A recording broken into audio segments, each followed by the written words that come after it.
Então, foi um convite, penso que por volta de 2018, 17, ainda estava em Nova Iorque, do Hugo Nóbrega, portanto, produtor de espetáculo, da H2N, que produz este espetáculo, e que viu o espetáculo no Fringe Festival, e que gostou muito do texto, gostou muito do espetáculo, e me perguntou se eu queria ler e eventualmente se queria fazer. É essa a gênese do projeto. Depois eu andei ali a engonhar um bocadinho, até ler, depois de ler achei muito interessante, e em 2019, em 2018, eu traduzo e adapto com a minha amiga Margarida Valdegato, tradutora e poetisa e amiga de longa data, e com a Dora Bernardo, que faz a direção de atores, assistência de encenação e direção de cena, começo a fazer os primeiros ensaios e estreamos em 2019, já aqui na Time Out. Fala sobre depressão, fala sobre suicídio, fala também sobre o aspecto redentor e catártico da arte, de como a arte, a música, o teatro, a dança, o cinema, a literatura, etc. Isso foi tão evidente durante a pandemia, tem um efeito catártico e de nos pôr em contacto com as nossas emoções e de nos ajudar a entender e às vezes nos ajudar a sentir coisas que nós, na vida real, bloqueamos por serem duras de sentir, e às vezes através de ler um livro de uma história que não é literalmente a nossa, mas pode ser tão semelhante, nos ajuda a encontrar, nos ajuda a pôr-nos em contacto com as nossas emoções e, como o próprio texto diz, a sentirmos menos sozinhos, porque outros, há tanto tempo, muito antes de nós, já sentiram coisas semelhantes, e isso ajuda esta sensação de pertencermos a algum lado.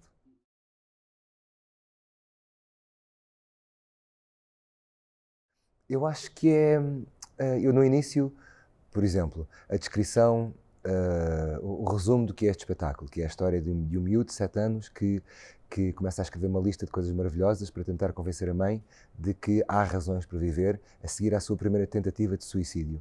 Eu no início tinha muito pudor em dizer esta última frase. Eu acabava a frase a dizer, portanto, não dizia a seguir à sua primeira tentativa de suicídio. Porque tinha medo do que é que isso podia provocar, até no sentido de, será que as pessoas querem vir ver? Mas depois também me senti um bocadinho, estou aqui a guardar uma informação que pode ser muito importante para quem quiser vir ver, sabe ao que vem. Eu acho que, para responder à tua pergunta mais diretamente, eu acho que é de frente, ou seja, sem grandes panos quentes. As coisas são o que são, o tema é delicado e eu tento tratá-lo e acho que consigo, com o maior respeito possível.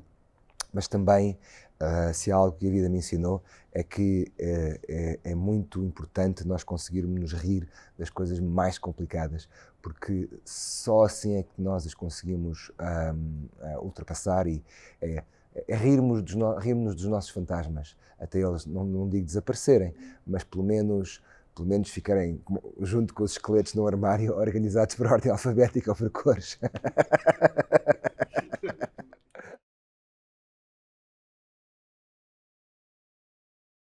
Este trabalho tem um desafio muito curioso, que é uma mistura profunda, ou pelo menos uma tentativa. O personagem não tem nome. No texto vem como narrador. São poucos os personagens que têm nome, têm a sua relação hierárquica familiar, há um pai, há uma professora, há um veterinário, a namorada tem nome, e isso não é um acidente, é uma forma de criar uma maior empatia e de nos podermos identificar mais facilmente com estes personagens. Podias ser tu, podia ser eu, é ele, és tu. Quando as pessoas me perguntam, porque o espetáculo algum espaço tem muito espaço para improviso e algum espaço para interatividade, e quando às vezes as pessoas perguntam-me qual é o meu nome, eu digo o meu, digo Ivo, porque eu acho que este espetáculo ganha muito quando a confusão entre o personagem, o ator, o personagem que o próprio ator encarna, a persona do próprio ator, e estas confusões entre, mas isto é um texto do Duncan Macmillan? Ou é a vida deste ator, do Ivo? O que é que aqui é verdade e o que é que aqui é teatro? E eu acho que depois cria uma série de questões que eu acho sempre muito interessantes, que é o Marlon Brando dizia sempre que nós todos somos os melhores atores do mundo, o ser humano, que o ser humano está muito...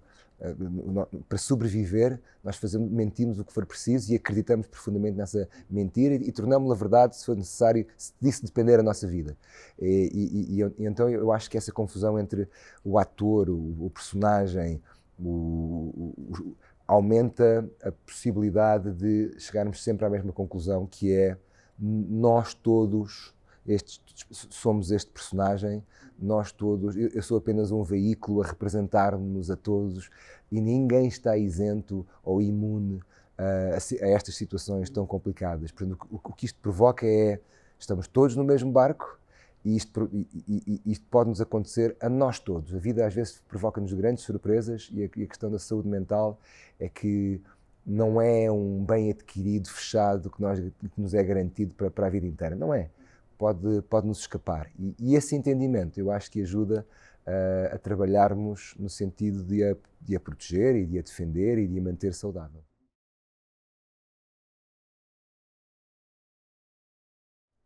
O papel do público este espetáculo simula, pelo próprio formato, simula uma espécie de terapia de grupo.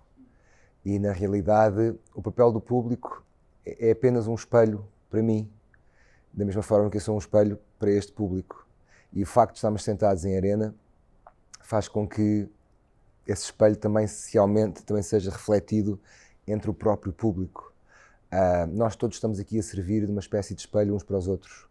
A energia do público e a minha energia vai e vem, e eu aprendo e o espetáculo muda muito por essa energia, pelas diferentes energias que os diferentes públicos trazem e as diferentes pessoas trazem. E eu acho que todos vivemos aqui um momento de 2 horas, mais ou menos, mais coisa, menos coisa, em que não estamos sozinhos. Eu acho que isto é uma viagem muito, muito especial,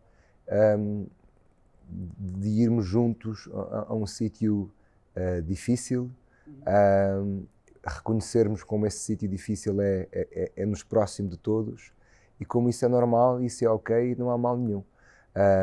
Eu acho que o público aqui serve para validar o facto de eu estar aqui, obviamente, mas é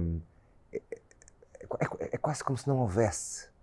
Eu sei que isto pode parecer um bocadinho tonto, e se calhar mas é quase como se não houvesse essa distinção entre público e ator.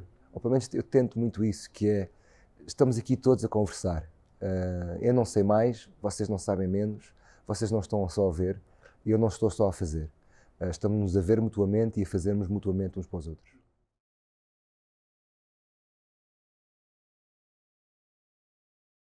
Absolutamente. Nunca nada é igual.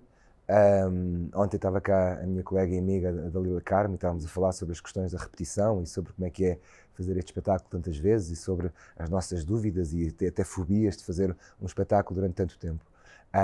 Nunca nenhum espetáculo é igual, mas este espetáculo, pelas suas características de a intervenção de alguns espectadores ser sempre espectadores diferentes, e esses espectadores com as suas pequenas participações na realidade são atores, portanto é como se eu fosse o único ator que se repete todos os dias e o elenco muda todos os dias, e isso faz com que a estrutura deste espetáculo mude muito, sendo sempre igual, é mais diferente do que o habitual, porque se tu fizeres um personagem ou se aquela pessoa fizer outro personagem, muda muito, porque as nossas experiências são muito diferentes, e isso faz com que os espetáculos sejam diametralmente, do ponto de vista de energia, diferentes, e isso faz com que todos os dias seja incrivelmente único.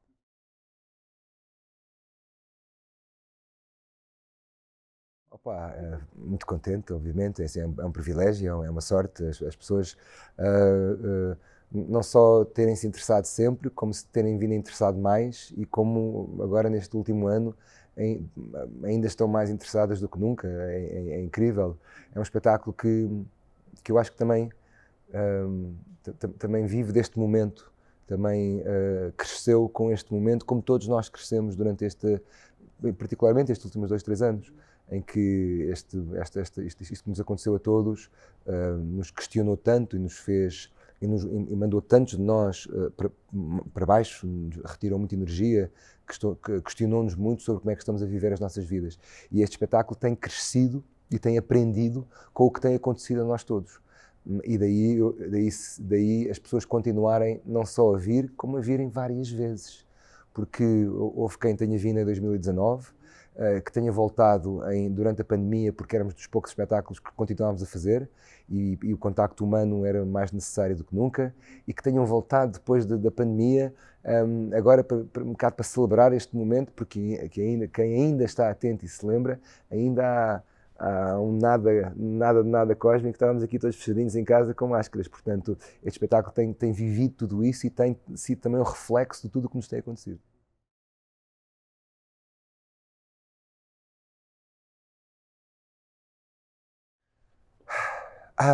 Eu não sei, eu não sou nenhum especialista, mas eu acho que o teatro, a arte em geral, tem essa capacidade, porque cria um safe space, cria um sítio seguro onde, onde, onde podemos falar e pensar de nós, não diretamente, através deste filtro, através desta história. Portanto, é mais fácil do que eu chegar e dizer, olha, eu sinto-me assim ou sinto-me assado. Mas eu acho que a sociedade está... sou um eterno positivista e acredito muito que há sempre uma evolução e eu sinto isso no público, na forma generosa, como o público, generosa e corajosa, como o público se entrega a este material. E não só no sexo feminino, como também no sexo masculino. Tenho encontrado cada vez gente mais jovem, com uma disponibilidade muito maior para falar sobre este tema de peito aberto. Eu há algumas coisas que faço neste espetáculo que provoco a comunicação e que as pessoas me digam palavras que eu tento não me lembrar para me lembrarem eles, porque isso revela a nossa experiência sobre o tema saúde mental e fico muito contente ao ver cada vez mais gente mais jovem e a revelar a sua experiência no universo e as suas dificuldades no universo e a revelá-lo sem vergonha, a dizer taxativamente aquilo que o Woody Allen dizia nos anos 80, eu fui ao terapeuta esta semana, dizem-me agora, eu tive um terapeuta ontem, isto fez-me lembrar isso. Ou seja, eu acho que não termos medo da fragilidade é um passo brutal como sociedade e não deixarmos que quem tenha, através depois das suas máscaras e muralhas que se levantam a dizer, mas tu, que coisa, tão frágil tu és, ser forte, ser bué da forte, que és homem, esse tipo de coisas, esse tipo de discursos que pouco ou nada servem, ou melhor, servem para contribuir que a taxa de suicídio dos homens seja altíssima, porque andamos sempre todos muito duros e muito aqui fechados e não conseguimos pôr coisas cá para fora. Portanto, eu acho que esta coisa de... Uma frase que eu tenho dito ultimamente muito, de uma curta-metragem que está aí na Apple TV, que eu também não sei o nome, mas é... vou dizer o nome mal, mas é tipo a raposa, o lobo, o cavalo, o menino, e é algo por aqui, é baseado num cómic muito interessante. E a da altura, os dois personagens, um pergunta ao outro, sabes qual é que é a coisa mais corajosa que eu ouvi? E o outro diz, ajuda-me. E essa noção de não ter vergonha de pedir ajuda, porque há um momento em que nós, como pessoas e até como sociedade, somos capazes de pedir ajuda, e esse momento é um momento de grande coragem. Não pedir ajuda nesse momento porque não é bem, porque temos que disfarçar, porque o que for, é muitas vezes mortal. Portanto, eu acho que esta noção de não ter vergonha, e perceber que, e quem nos disser o contrário, que não sofre ou que tem as certezas todas, está a mentir.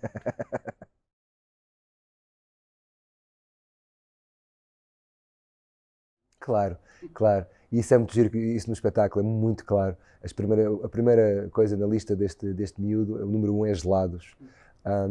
E depois há ali um momento já na reta final do espetáculo onde ele volta a disparar vários números e a lista atinge milhares de coisas e ele fala de vários números, que volta às dezenas, depois fala das centenas, depois fala dos milhares e é muito interessante ver como a número 1 é uns gelados aos 7 anos e de repente quando tens 20 conversar já é outra coisa, sexo é outra e depois também como por exemplo a mesma coisa ao longo dos anos tem valores diferentes e isto é tão engraçado, como um bocadinho, aquela coisa que, sei lá, assim, o que a minha experiência humana me permite lembrar agora, de repente, quando chegamos ali àquela idade insuportável, entre os 15 e os 18 ou os 20, o que for, depende de muita gente, mas em que andamos ali a querer, em que já não damos abraços porque não, e não damos beijos aos pais porque não, e depois de repente, e ainda há 5 anos atrás, andávamos na roda dos pais e das mães aos beijos e aos abraços, e depois temos ali uma fase em que não,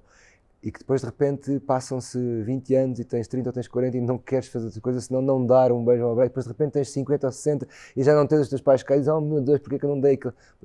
É tão interessante como isso muda e como nós, se estivermos atentos, vamos também aceitando as nossas próprias mudanças e percebendo e que depois, dada a volta completa e chegando ao fim da vida, se calhar já sem dentes, os gelados é outra vez a coisa maravilhosa do mundo.